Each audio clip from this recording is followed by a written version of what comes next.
Boston Celtics trade rumors are about to heat up. Want to know why? Because other teams' trade rumors are heating up. Decided to go with a trade video on today's show. Even though your Boston Celtics got a big 35-point win over the Memphis Grizzlies on Wednesday night, I do think there's going to be a trade made at some point this season by Brad Stevens. So that's what we're going to talk about on today's show. As three teams currently right now, I believe, have some serious trade buzz. The Sacramento Kings just came out that they might be selling everything on that roster. Dallas just fired their general manager and could be in line for some sales as well. And then the Utah Jazz, they have a name that a Celtics insider brought up that could be an awesome fit and a potential trade target. We're going to break all that down on today's show. First, though, make sure you are subscribed to the channel. We are almost at our next milestone of 54.5 thousand subs. And if you want free, informative Celtics content every single day right here on YouTube, whether it's a video like this or we're going live for a game, then you're in the right place. Hit that subscribe button and turn your notifications on as well. That player from the Utah Jazz is Lauri Markkanen. I decided to go this route first because we have heard concrete reports about Sacramento and Dallas potentially looking at trades here in the middle of the season. But Lauri Markkanen isn't exactly a name that's super popped up in trade circles at this point, but I think he would be an amazing fit, and so does Chris Mannix of Sports Illustrated, who said the following about the Celtics potentially pursuing the Utah Jazz big man. He said, you put Lauri Markkanen in Boston, playing that Kristaps Porzingis role for the next 4 years because he's under contract for 4+ years now. You have the reconstitution of a potential Celtics dynasty. Look, it's no secret. Boston lost big-time pieces this past the offseason. They lose Drew Holiday, who I'm really missing right now, to be honest with you guys. I was just thinking about Drew Holiday earlier. I was like, damn, really wish he was on my basketball team still. But also Kristaps Porzingis, who we know wasn't always the most available player for Boston throughout his tenure, but he clearly rose this team's ceiling exponentially. We saw it in the short spurts in the postseason, in the finals, and even in the regular season as well when he was available. This Celtics team just took it to a next level when Porzingis was out there on the floor. Lauri Markkanen is that type of guy. I couldn't have said it better myself in terms of what Mannix said about Lauri Markkanen's fit here, and he would just slip seamlessly into that Porzingis role again, and he would be more available as well. Doesn't have the injury history that Porzingis has. More from Mannix here.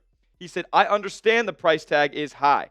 Lauri Markkanen makes $50 million per year around. It's hard to do deals like that. You're going to have to give some draft capital to your old pal Danny Ainge and Austin Ainge in Utah. But man, when I watched Lauri Markkanen, that guy was born to play in this Celtics system opposite Jayson Tatum and Jaylen Brown. That would be the guy if he's available. And that's kind of where we land right now. I'm not exactly sure how available Lauri Markkanen actually is. He signed a contract extension before last season. It was a 5-year deal. And he was kind of being shopped not this past offseason, but the offseason before. Teams like Golden State were interested in a guy like Lauri Markkanen. There was a whole saga around that. They wouldn't give up their young players to Utah, and he ended up staying with the Jazz and signing a major contract extension. So how available is Lauri Markkanen? Plus, like Mannix said, that's a tough deal to go out there and trade for. And also, you got to consider, from the Jazz's point of view, he could become available because of where their draft status is right now. We know the Utah Jazz are not a contender in the Western Conference, let alone the entire NBA. And they don't have full control over their first-round pick in 2026. Right now, you could argue they're playing a little bit too well to feel safe with their first-round draft selection that would go to Oklahoma City if it falls outside the top 8. Currently, it's 9th. So, yeah, that pick projects to the Oklahoma City Thunder. The Jazz probably want to lose a couple more games. They could do that very well by trading Lauri Markkanen, who is putting up crazy numbers to start the season. 38% from long range, 28 points a night through 11 games, 6 boards as well. He's probably playing pretty well on the glass for the most part. And then, you look back to 2024, 2025, where he only played 47 games. It wasn't putting up the best numbers in this stage of his career, back since when he won Most Improved Player. But that was because the Jazz were in full tank mode in 24-25. Like, Lauri Markkanen knew that team was trying to lose games, and it wasn't always going to go out there and put up stellar stat lines to make them in the win column. Now, like I said, Lauri Markkanen's contract is hefty. It's very difficult to trade for, and the Celtics aren't going to trade Jaylen Brown for Lauri Markkanen. Whether or not you think that would be a fair trade or not, the Celtics will not be doing that. So they're going to have to find a way to conjure up, if it's this season, $46.4 million. If it's next season, which might be the move, $46.1 million. Then $49.8, and now he's really going to start getting that $50 million a year kind of price tag, and that's even tougher to trade for here. So with that being said, if they were to trade for him right now, because that's kind of what we have to operate under, this is what a potential deal could look like. And right off the bat, I know it's a lot going to Utah, but you get the best player in the deal, and it's not a question. Lauri Markkanen goes to Boston in exchange for Anthony Simons, Peyton Pritchard, Luka Garza, and Sam Hauser. So, plus the control of 3 first-round picks. You give 2 unprotecteds away and a 2032 first-round pick swap. Obviously, what we know about Danny Ainge is he's going to want draft picks. He's going to want future assets. And then he gets an expiring asset in a guy like Anthony Simons as well. Guys on cheap deals in Peyton Pritchard and Sam Hauser that are also easily flippable if you wanted to do that as well. I think the Jazz make out like bandits in this deal, to be quite honest with you. The Celtics lose a lot of depth in this deal, and I know a goal of Brad Stevens before the season is up is to cut more costs. Get that luxury tax bill basically finito, done, zero zilch. They wouldn't be able to do that if they ended up making this trade. The goal in trading Anthony Simons, which, by the way, is available to be done December 15th, so we're about a month away from Anthony Simons' trade rumors really heating up. But it's not going to be easy when you have to throw in a guy like Peyton Pritchard and Sam Hauser and all that stuff, too. Like, they wouldn't be creating cap space by making this trade. The goal of trading Anthony Simons would be shedding some money, and they're not doing that by bringing Lauri Markkanen in. Now, they are creating a straight-off contender, like right away, this team is going to be contending status for 2026-27, so it wouldn't really matter, right? I don't know. What do you guys think? Would you make the trade? Let me know in the comments section. A for accept, D for decline on if you would accept Lauri Markkanen to Boston for 2 unprotected first-round picks, a 2032 first-round pick swap, and then Anthony Simons, Peyton Pritchard, Luka Garza, and Sam Hauser, an absolute boatload of assets heading to Utah. Let me know what you guys think down below. Next, we're getting into trade rumors surrounding some Sacramento Kings players and some Dallas Mavericks players, a superstar down in DFW. We'll break that down in just a moment. First, though, I got to tell you guys about our sponsors. This episode is brought to you by PrizePicks. You and I make decisions every single day, but on PrizePicks, being right can get you paid. It can get up to 2,000 times your money this basketball season watching your C's because it's the best daily fantasy sports app in the game. So easy to play, the most aesthetically pleasing in the game as well. All you guys got to do is pick a lineup of 2 to 6 players and just pick more or less on their projected stats. Whether it's basketball, football, hockey, doesn't matter. You can mix and match all these different sports. Even college basketball is available as well. And PrizePicks separates themselves because of the features that they offer, like stacks. Yes, if you want to take multiple stat projections and put them in the same lineup, like, I don't know, Jaylen Brown points, Jaylen Brown blocks, Jaylen Brown steals, you can put it all in the same lineup only on PrizePicks. You can also follow your favorite creators, celebrities, friends, and even myself and copy their lineups into your own using the feed tab. My lineup for this week's football action, because I didn't see any Celtics projections at the time of recording, I got Dawson Knox, the Buffalo Bills, more than 29.5 receiving yards. I got Josh Allen, less than 34.5 longest completion. Keon Coleman, less than 38.5 receiving yards. And then Rachaad White, more than 10.5 yards on his longest rush. Getting a little surgical on this one. You can tell my picks are fade. Just do it at PrizePicks. Download the app today and use the code CLNS to get $50 instantly in lineups after you play your first $5. That's code CLNS to get $50 in lineups instantly after you play your first $5 lineup. PrizePicks. It's good to be right. The Sacramento Kings, according to a new report, are preparing for a, quote, full-scale rebuild. It could trade their top players on their roster. What does that mean? Well, it means that Domantas Sabonis, Zach LaVine, DeMar DeRozan could all be on the trade block right now. Now, the Celtics are going to be interested in those guys. We'll break that down in just a moment, but things are really, really bad with the Sacramento Kings at this point. They're coming off of a 133-100 loss at home against the Atlanta Hawks. Doug Christie had this to say, their head coach, about the situation. If that's your compete level, that's unacceptable. Period. We've got to compete. That's all.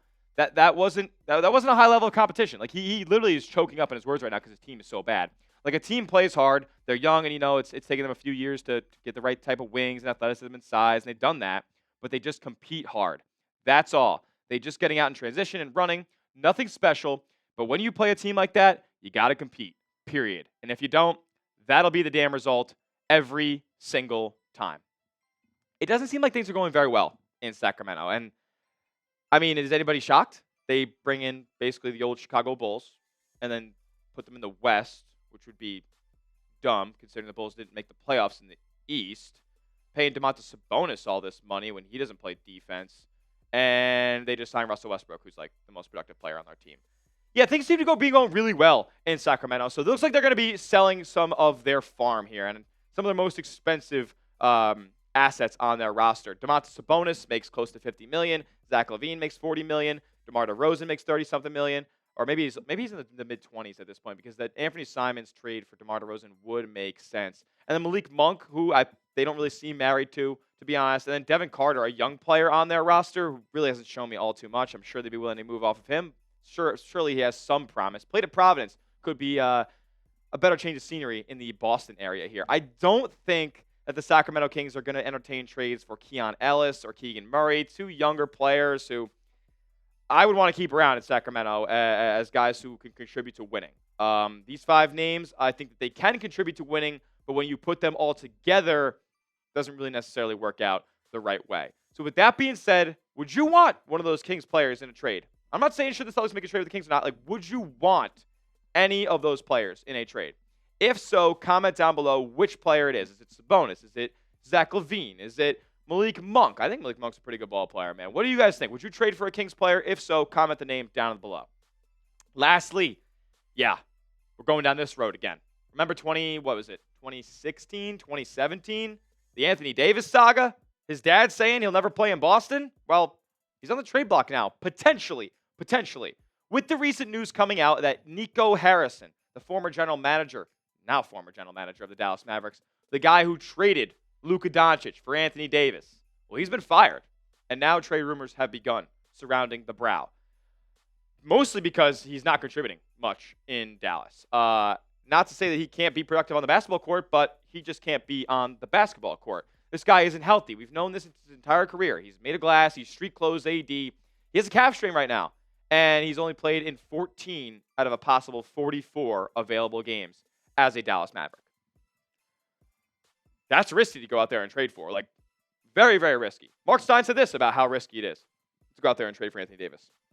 He said, one Western Conference official insisted to me that Davis will need weeks of sustained good play without injury interruption to convince teams to make representative offers for the 32-year-old closer to the trade deadline when he still has 2 full seasons left on a 3-year, $175 million contract. As for where Davis himself stands, there's been no suggestion in the immediate aftermath of Harrison's ouster that he would try to force his exit just because Harrison, who openly loved him and wanted to build around him, has abruptly been dismissed. It's believed the Mavericks will work with Davis's camp over the next 2+ months as they decide whether to pursue an in-season trade. Whoa. This is interesting. At the same time, I'm also not sure how much I want to take a risk on Anthony Davis. Like, what would you have to give up? Everything you just gave up for Lauri Markkanen? For a older player who we all know when these guys who are 6'10 plus get to 32, 33, 34, 35 years old, not the same player anymore. And Anthony Davis has been a guy who's been injured his entire career. He's had some really, really great stretches, really, really great years, an NBA Finals champion. But time and time again, the guy can't stay on the floor. And I don't want the Celtics to be trading for a guy like that when they have their best player, their superstar, their franchise player coming off of a season-long Achilles injury. Plus, it would be nearly impossible, like I said, to make a deal. You're not trading Jaylen Brown for Anthony Davis. I don't think the Mavs are taking that hodgepodge of assets you have for Anthony Davis unless, you send those 3 first-round picks. I'm sure they would want to get involved in something like that, especially building around Cooper Flagg and whatnot now. But I don't think a deal with Anthony Davis is all that likely at this point. Plus, I don't think he really wants to play in Boston, to be honest with you. Look, the reason I bring up all of these trade rumors isn't because necessarily I think that Brad Stevens is going to go out there and strike. Go out there and get Domantas Sabonis. Go out there and get Lauri Markkanen or get Anthony Davis. It just boils down to the fact that when the Kings have trade rumors, when the Mavericks have trade rumors, and there's buzz around these two teams making deals, that's when other teams start to get involved, start to inquire, and then their players get thrown out there as being shopped or on the trade block per se. And that just makes and opens up more conversations, more clarity for Boston as far as what they can do in and around the trade deadline, shipping off Anthony Simons and whoever else they think is expendable and going out there and making a deal. So don't necessarily know if the Celtics are going to make a deal on Markkanen, Davis, or one of those Kings players, but trade season is starting to heat up. And it's going to heat up around your Boston Celtics very, very soon.